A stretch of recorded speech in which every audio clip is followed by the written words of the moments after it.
the 10th anniversary. They call it a significant milestone, 10 years together, a decade of love, laughter, and, as I was beginning to realize, deception. I had spent weeks obsessing over the perfect gift for Amelia, agonizing over every detail. Finally, I settled on a vintage Cartier watch, a delicate masterpiece adorned with Roman numerals and a sapphire crown. It had cost me a small fortune, but I imagined the joy in Amelia's eyes would make it worth every penny. That imagined joy, however, never came. Instead, as she unwrapped the velvet box, she let out an exaggerated sigh, rolled her eyes, and carelessly tossed it onto the coffee table beside a half-empty bottle of Pinot. Really, David? Another watch. A knot formed in my stomach. This wasn't how it was supposed to go. It's a Cartier, Amelia, a vintage one. Oh, she mocked, dragging out the words, her voice dripping with sarcasm. Well, excuse me, I didn't realize. It's just so predictable. She flicked her perfectly highlighted hair over her shoulder and took another sip of wine, the ice cubes clinking against the glass like tiny, cruel bells. The lump in my throat grew. I thought you'd like it, I murmured. She sighed dramatically. Honey, she said, her tone condescending, my tastes have evolved. Then, just as quickly as the moment had soured, she glanced at her phone, her expression shifting to one of barely concealed impatience. Speaking of which, I need to run. I'm late for a thing. A thing. She grabbed her purse and practically breezed out the door, leaving me standing there, hollow, the unopened Cartier box now nothing more than a symbol of a love long expired. And that's when I saw the card. I had tucked it beneath the box, nearly forgetting it in my eagerness to surprise her. I picked it up, unfolded it, and read the words I had written. To my beautiful wife, Amelia, may this watch not only mark the time we spend together, but also the time you have left to enjoy your secret life with Bennett, before it all comes crashing down. My hands trembled as I held the card. The truth, one I had swallowed weeks ago, now lay exposed, scrawled in ink. I had known since the moment I found her secret phone. Since I scrolled through the messages, a flood of affectionate whispers and clandestine plans. This watch wasn't a gift. It was a warning shot. And the thing she was late for? I knew exactly what it was. Exactly who it was. Bennett, a sleazy real estate agent with slick back hair and a smile that could curdle milk. The kind of man who oozed artificial charm but left behind the stench of something rotten. They met at a secluded wine bar downtown.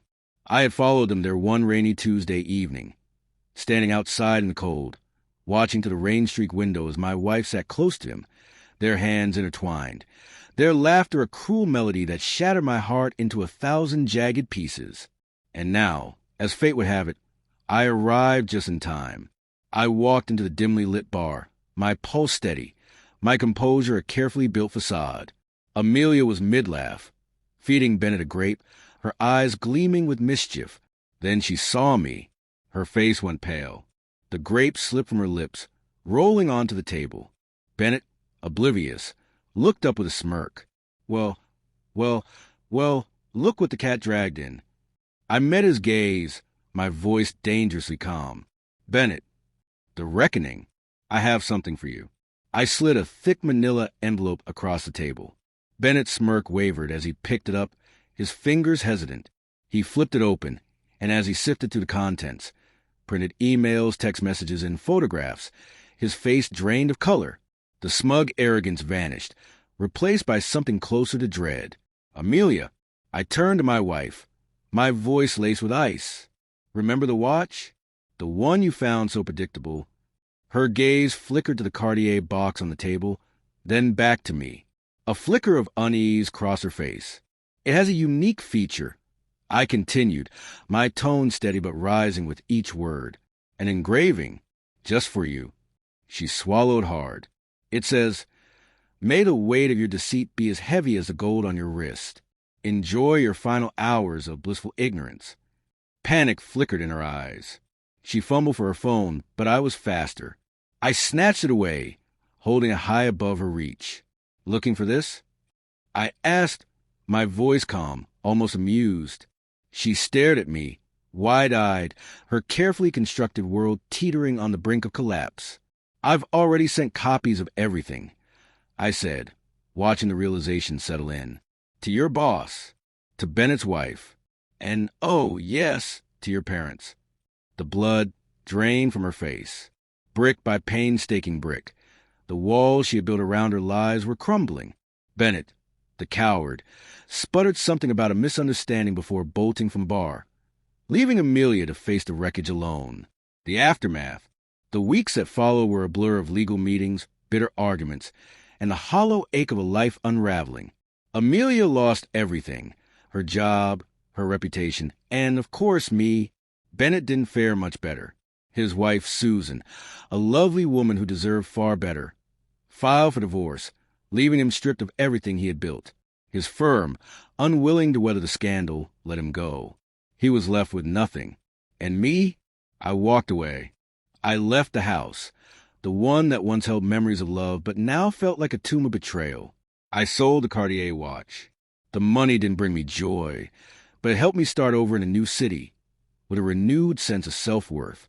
The pain lingered, a dull ache in the background of my life. But it was a pain I could live with, a reminder that I had survived. I had been deceived, humiliated, but I was not broken. I had taken the ashes of my old life and built something new, something stronger, something entirely my own. The silence in my new apartment was deafening at times, but it was also a sanctuary, a place where I could finally hear my own thoughts, feel my own heartbeat, and know, without a doubt, that I was still here, still breathing, still capable of love, and more importantly, capable of being loved.